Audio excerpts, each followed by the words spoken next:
não há problema em um bloco fazer esse tipo de coisa. Ele dá um salto muito grande. O grande problema do NAFTA, a gente já fez essa discussão em outro momento, é que se ele avançar para o formato de outros blocos, ele vai ter que liberar as fronteiras para o trânsito de pessoas.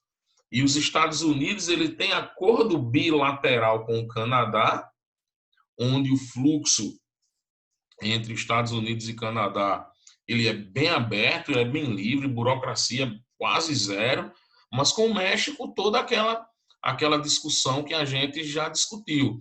Então, inclusive, o próprio destaque que o livro de vocês colocam e os livros vão trazer é a imagem do muro, certo? Esse muro anti-imigração que é uma das coisas mais emblemáticas dessa relação diplomática aí entre Estados Unidos e México, certo? Os americanos, os países ricos de um modo geral, certo, pessoal? Eles sempre estão na, nas suas decisões políticas escolhendo aquilo que convém a eles, certo? Que convém a eles. Então, o que é que ocorre? Os Estados Unidos eles instalam empresas bem dentro do México, bem naquela região próxima à fronteira, para usar a mão de obra mexicana, às vezes para aproveitar alguns incentivos fiscais que, que o México propõe, ou seja, para lucrar, para explorar a mão de obra, às vezes para explorar até a natureza também. Então eles acabam utilizando dessa forma, mas eles não querem os mexicanos lá, certo? O sentimento de invasão deles é muito forte, o sentimento de que os caras vão estar lá para ocupar vaga em escola, em hospitais, e é muito grande. A ideia de que os mexicanos consomem muito álcool, muita droga, vão praticar crimes.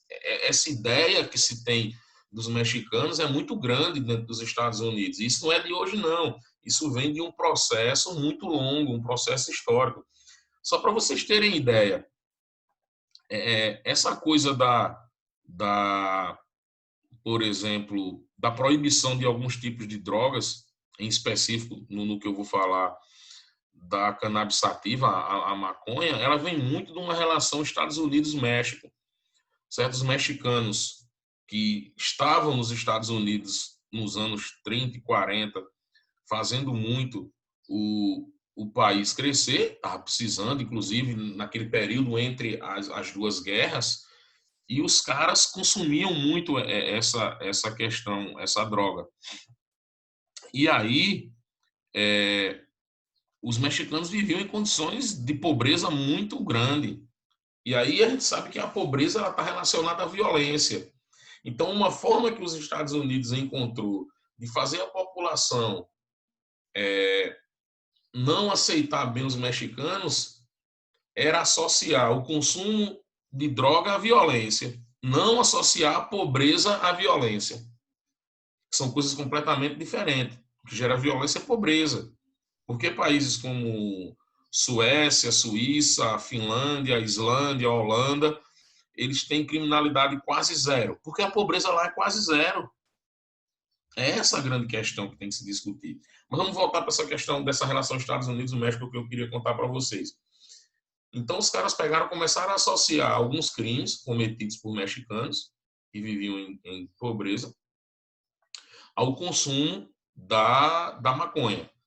E aí, os Estados Unidos proibiu a maconha, que até então não era proibido nos Estados Unidos, fez uma pressão enorme em todos os outros países do continente americano, certo? Tanto no Canadá quanto nos países da América Latina, e os países absorveram isso e acabaram proibindo o consumo recreativo dessa substância. Então, você começa a observar a imagem que os americanos criaram para os mexicanos, né, dos mexicanos para os americanos e para até outros países da América Latina. Existem vários defensores dessa situação de muro. Existem vários defensores no Brasil e em outros países da América Latina de que você não deve aceitar ninguém de outro país. Então, essa questão das migrações internacionais, ela acaba sendo politicamente vista, às vezes, de uma forma mais complicada, quando você começa a fazer os estudos e ver que países, grandes potências econômicas, é, diante desse problema, se comportam dessa forma.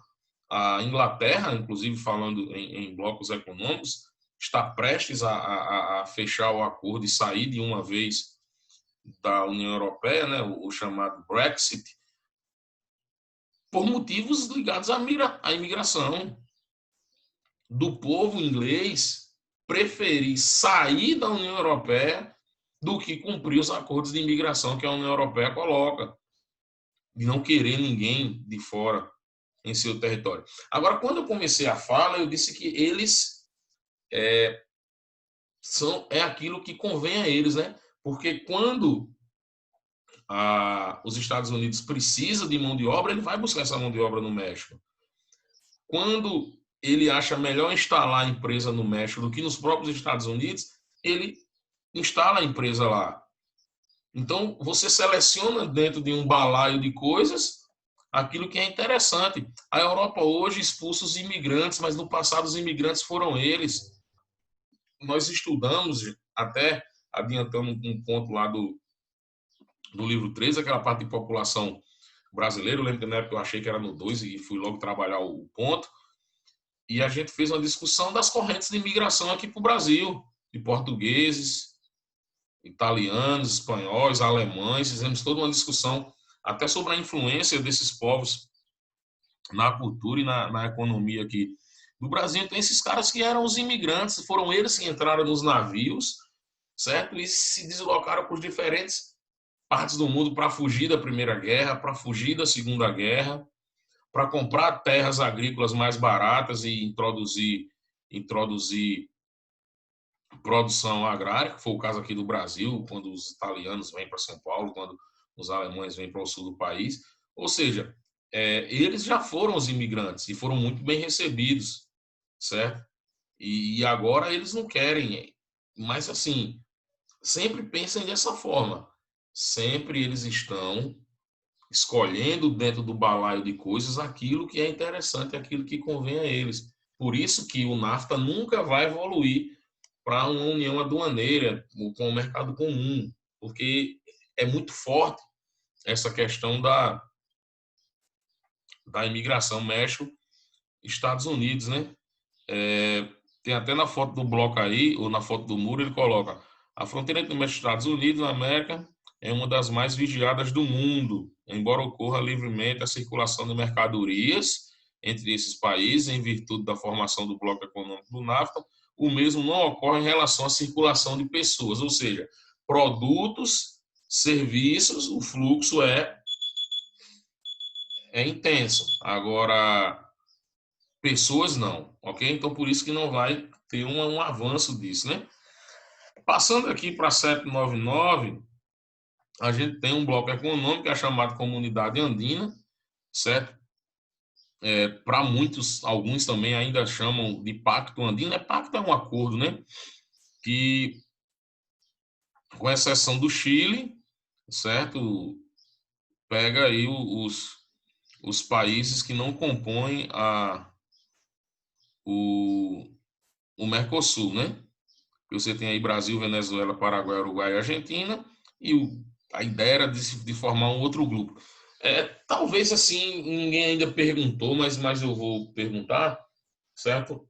O seguinte: professor, por que o Chile não participa diretamente como um membro de nenhum desses dois blocos?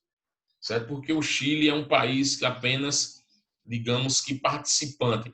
Porque tem uma divisão interessante nesses blocos econômicos como um todo. Existe um grupo que é chamado de países membros, certo? No Mercosul ocorre isso, certo? No Pacto Andino também ocorre isso, os países membros, e existe uma situação que é chamada de países participantes, né? O que seria isso, professor? Qual seria a grande diferença? Diferença nas regras de comercialização, diferente nas regras de fluxo de mercadoria e tal. Mas é interessante você ter um contato com aquela outra economia, porque pode ser interessante para você.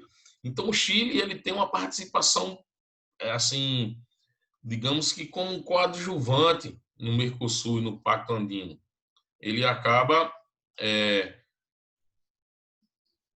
como é que diz, participando de algumas negociações, mas não participa de decisões, não tem a mesma regra que os países membros, entendeu? E o porquê do Chile ficar um pouco isolado? É o seguinte,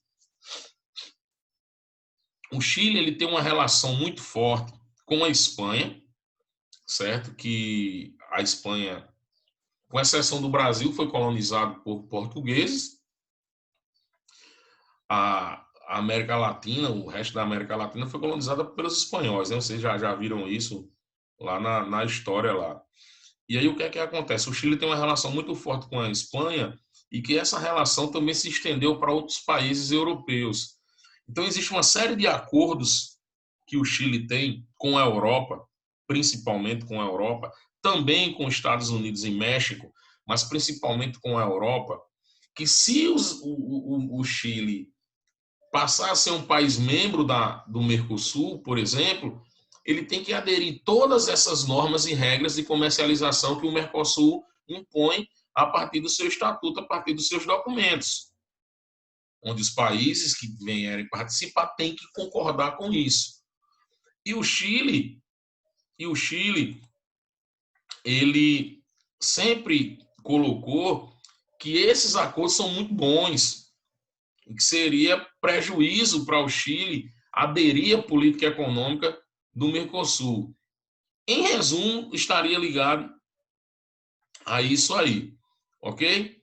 Então, voltando à discussão específica, né, a comunidade andina, o Pacto Andino, é esse bloco aí, certo? Formado por Bolívia, Peru, Colômbia e Equador, ok? Também chamado de comunidade andina, certo? Que o nome vem, claro, do posicionamento geográfico desses países em relação à Cordilheira dos Andes.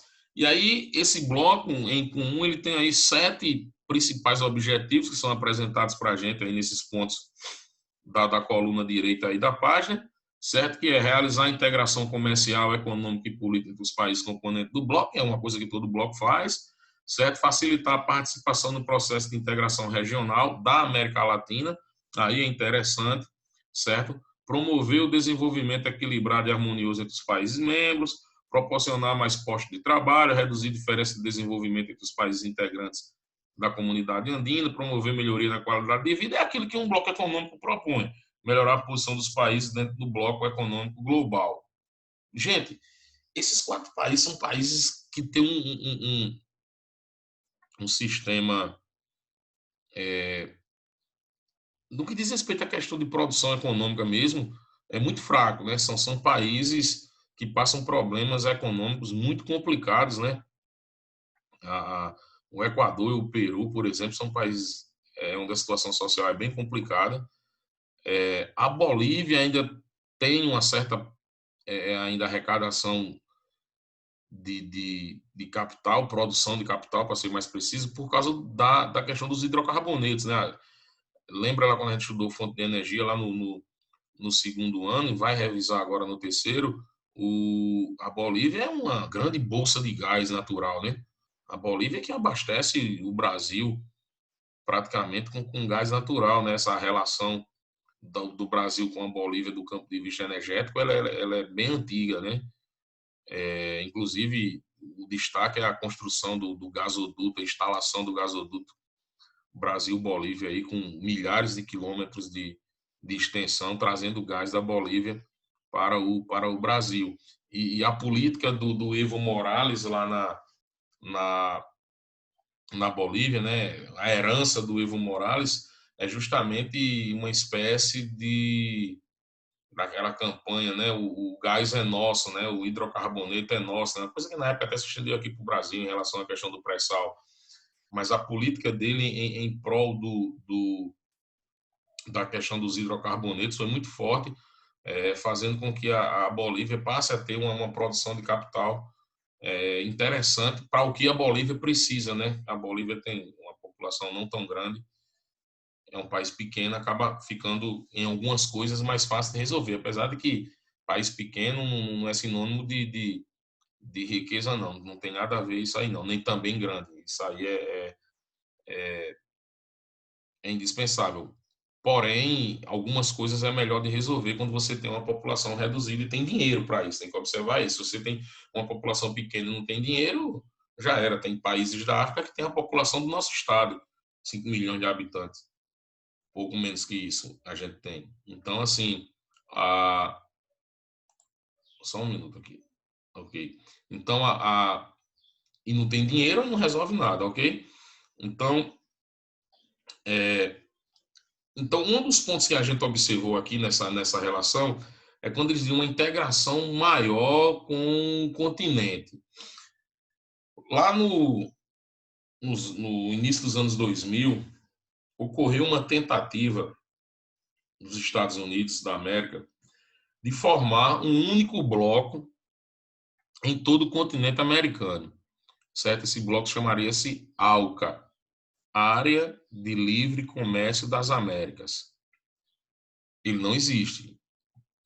Ele apenas partiu da ideia.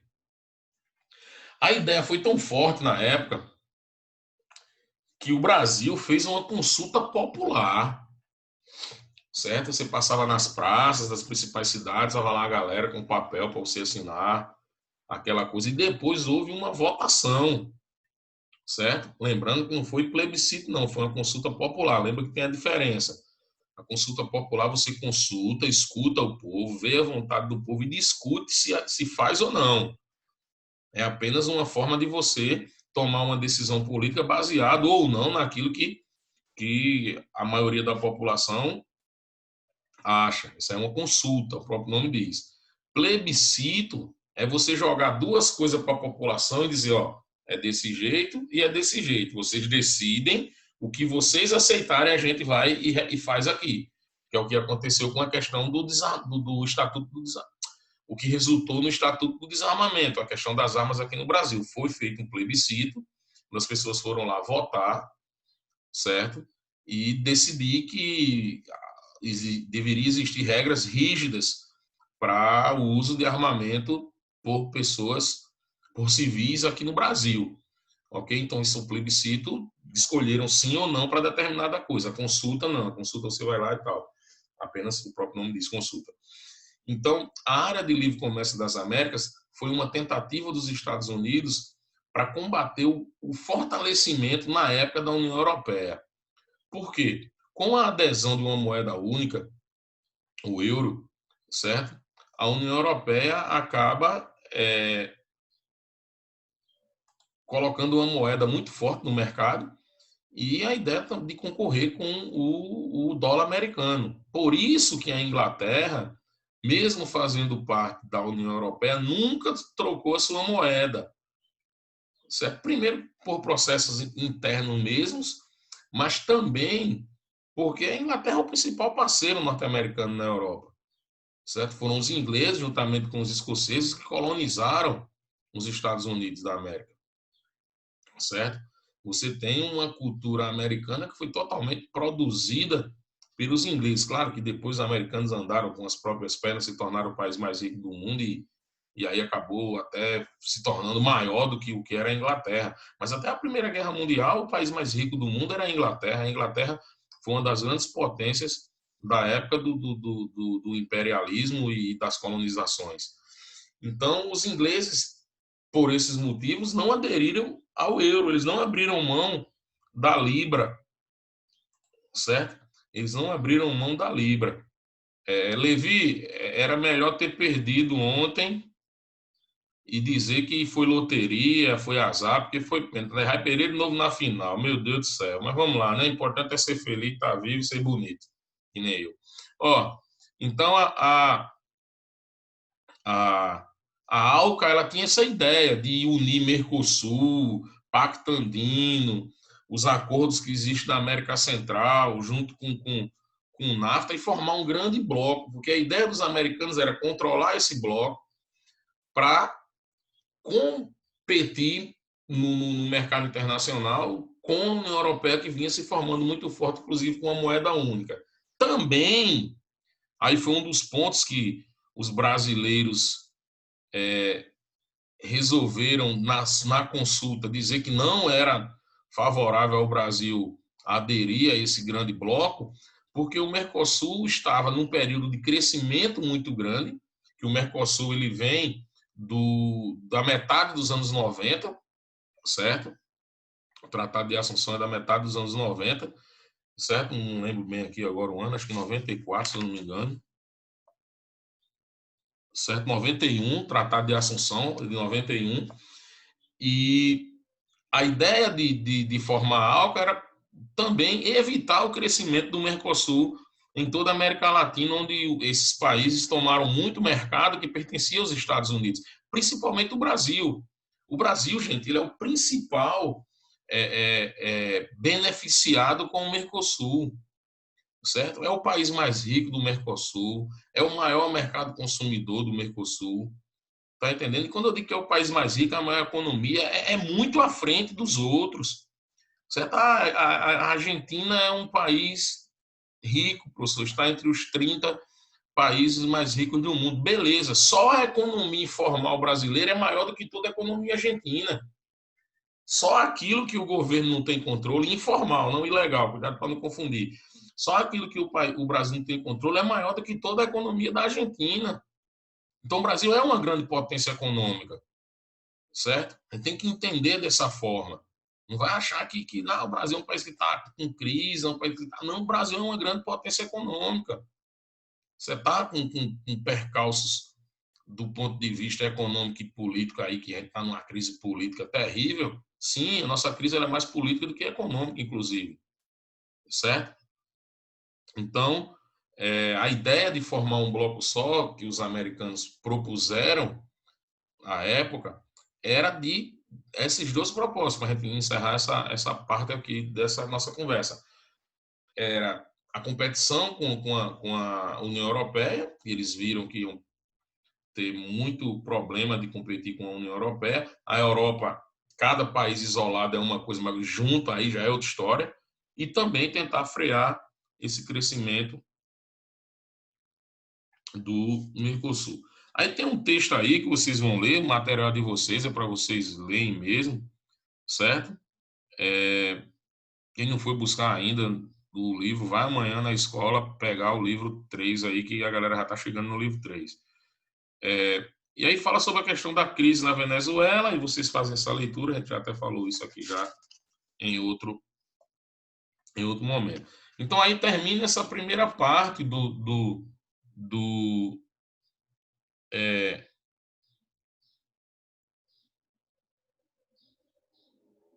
essa primeira parte da parte de blocos econômicos. A gente passa aí os exercícios, vocês vão fazendo aí, e a gente vai agora para blocos 2. Aí é o seguinte, presta bem atenção. Blocos 2, certo? Blocos 2 é uma passagem por alguns blocos econômicos, em especial o bloco africano, o SADC, né, SADIC, como alguns chamam, e a Cooperação Econômica de Ásia e Pacífico, que é o bloco econômico lá da América, perdão, da Oceania, certo? E o sudeste da Ásia é a ASEAN. Aí eu vou passar um exercício e vocês fixam. Aí esse texto quando o bloco foi formado, quais os países que participam, qual o poder econômico que o bloco tem, são estatísticas sobre esses blocos. E aí eu vou passar uma tabela para vocês, eu boto lá no grupo, peço para vocês preencherem e vocês acabam dando uma fixação para a gente. Inclusive, já viu isso lá no segundo ano. Aí o último capítulo aqui agora é a União Europeia. Deixa eu ver quanto tempo eu tenho. Né? Eu tinha combinado antes com o pessoal que estava na sala que assim que eu terminasse aqui, a gente parava e eu iria voltar na sexta ou na segunda, aí dependendo do que eu tenha que fazer. Se eu não me engano, eu tenho uma peste de um médico sexta-feira do olho. Eu vou até olhar ali na agenda ali, se eu não me engano. Ou é amanhã ou é sexta. Então, ou sexta ou segunda, deixa eu até